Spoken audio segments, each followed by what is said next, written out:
చూడండి, ఇక్కడ ఒక గ్లాస్ ఉంది, ఇక్కడ ఒక జోకర్ ఉంది.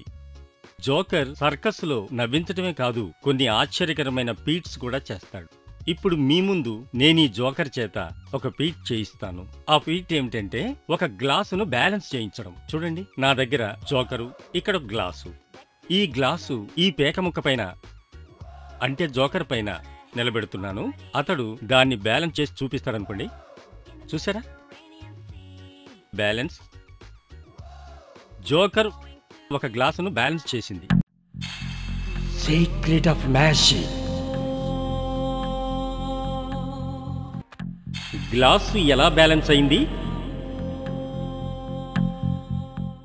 ఇప్పుడు ఈ ట్రిక్ చేయడానికి మీకు ఒక గ్లాస్ కావాలి, ఒక జోకర్ కావాలి. అంటే యాక్చువల్గా జోకరే కావాలనే లేదు, పేక ముక్క ఏదైనా పనిచేస్తుంది. అయితే మీరు జోకర్ సర్కస్ అనే మాట చెప్పాలంటే జోకర్ ఉపయోగించండి, లేదా మామూలు పేక అయినా ఉపయోగించండి.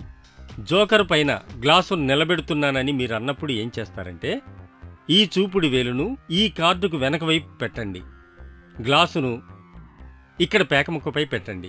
అలా పెడుతూ 1-2 సార్లు పడిపోయినట్టు చూపిస్తూ ఆఖరిసారి ఏం చేస్తారంటే మీ చూపుడు వేలును పేక ముక్క మీదుగా పైకి లేపుతూ ఇక్కడ వెనక సపోర్టుగా పెట్టండి. అప్పుడు గ్లాసు మీ వేలు ఆధారంగా, కార్డు ఆధారంగా బ్యాలెన్స్ చేస్తుంది.